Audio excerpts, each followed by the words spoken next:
It's time to start a revolution with a brand new Koala leader from OP12. And if you're looking for how to play her, here's everything you need to know. Koala is a black and yellow leader with 4 life and 5k power. She features 2 abilities, the first of which says, when this leader attacks your opponent's leader, if you have 2 or more characters with a cost of 8 or more, draw 1 card. While the second is a once per turn ability. This effect can be activated when your opponent plays a character with a base cost of 8 or when your opponent plays a character using a character's effect. Your opponent adds 1 card from the top of their life cards to their hand.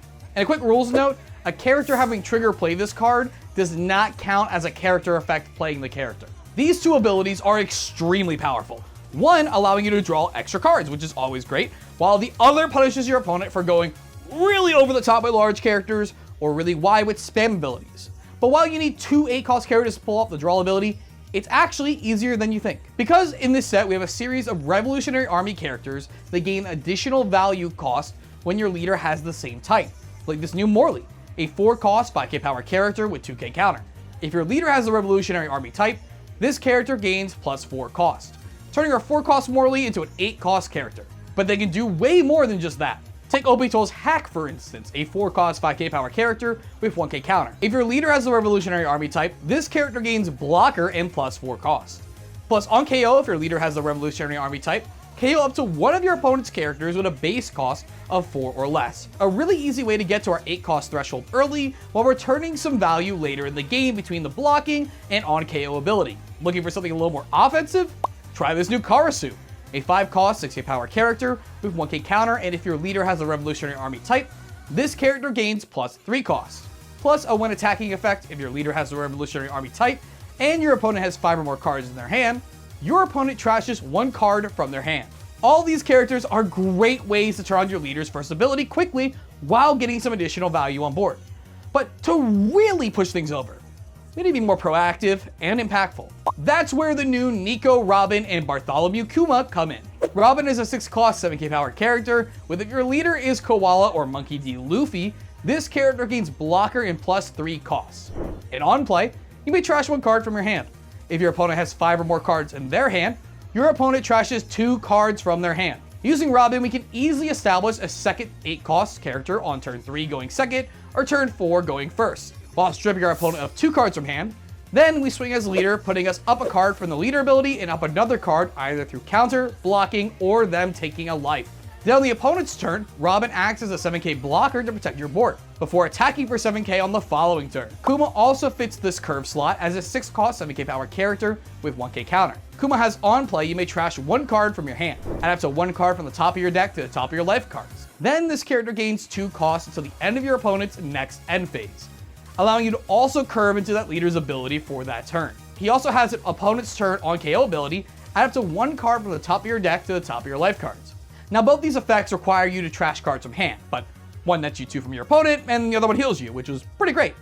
But what if I told you we could even further get value out of trashing those cards in exchange for feeling a much bigger threat? OP12's Monkey D. Dragon, an 8-cost 8k power character. With on play, you may place 3 Revolutionary Army type cards from the trash at the bottom of your deck in any order. If your leader has a Revolutionary Army type, play up to 1 character card with a cost of 6 or less from your trash. So all the cards we mentioned before can come back, with Robin and Kuma being the most impactful. And his ability isn't limited to reanimating Revolutionary Army characters. So characters like OP05's Rebecca can be played as well for a little makeshift Moria combo. Our new searchers also help churn out the trash by trashing excess cards with Koala and Captain's Assemble, each a 1-cost searcher that checks the top 3 cards of your deck for a Revolutionary Army card, or a Robin card in the case of Koala, and lets you take 1 and trash the rest, with Captain's Assemble becoming an immediate addition to your trash count. And thanks to Dragon's ability, any good cards you happen to trash, let's say you get a search with both Kuma and Robin in it, are left to be played again thanks to the dragons you'll play later. You're just stockpiling them in a second hand, essentially. To fill that trash more, we also have the option of Bello Betty, a 3-cost 4k power character with 2k counter, and a when attacking ability that lets you trash 2 cards on the top of your deck to give up to one of your opponent's characters minus 2 costs during this turn. She also combos really nicely off any Rebecca's you play, and though the Revolutionary Army cards don't do much with cost reduction, we do have a cool tech piece we'll get into later that can utilize that. With Dragon, we're really rallying the army together. Just like we rally together our members to watch videos up to 2 weeks early, plus receive emotes and other fun perks for supporting the channel. Seriously, we couldn't be doing any of this stuff like the newest Curse tournament without your support. But even though we have signposted power cards, there's still a lot of great tech to include with a leader like this. Lucy from OP07 is really great at cracking open boards in specific matchups. As a 6-cost, 7k power character, Lucy has a when attacking, once per turn ability that lets you add one card from the top or bottom of your life cards to your hand. You may rest up to one of your opponent's characters with a cost of 4 or less. And then, if you have 1 or less life, add up to 1 card from the top of your deck to the top of your life cards. There's also OP11 Zeus, a great combo for that Bella Betty as a 2-cost, 2k power character with on play, add the top or bottom card of your life to your hand. Then KO a cost 5 or less character. With Betty, it can be up to cost 7.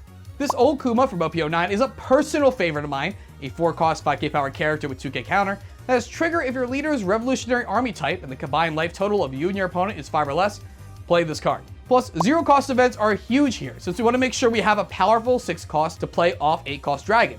Events like OP03 6 King Pistol and OP06's You Are the One Who Should Disappear are perfect for putting a Robin or a Lucy into your trash on curve, or getting non-counter Revolutionary Army cards like Captain's Assemble into the trash to pay for Dragon's cost. Now, when it comes to playing this deck in a vacuum, this is generally how you want to curve out. Going second, which is our cleanest curve, we want to search on turn 1. Then on turn 2, we play a hack, while taking life aggressively from our opponents if we're still looking for 6 drops to play, preferably a Robin. On turn 3, we play the Robin, taking 2 cards from our opponent's hand, before swinging first with our leader to dodge any triggers that would KO the hack, drawing a card off leader ability, then swinging again with hack. You may want to change this if your opponent only has 4 cards in hand, swinging with hack first, then playing Robin, trying to get that Robin effect off, then attacking with leader. Use your best judgment on how to weave these actions together. On our opponent's turn, we can use our Robin's 7k body to protect hack or let him die and KO an opponent's character. Then we untap turn 4 to play a Dragon, pulling a Robin, Kuma, or Rebecca from trash and jamming on board. Going first is pretty similar. Turn 1 we search before using turn 2 to swing leader plus our 1 drop, unless we really need to do another search to sculpt our hand. On turn 3, we drop a Karasu instead of hack to further our aggressive lead. On turn 4, we play our Robin, looking to strip as many resources from our opponent as possible between Robin's ability and Karasu's on attack ability, while our leader also draws a card. Then we go over the top with Dragon play on turn 5.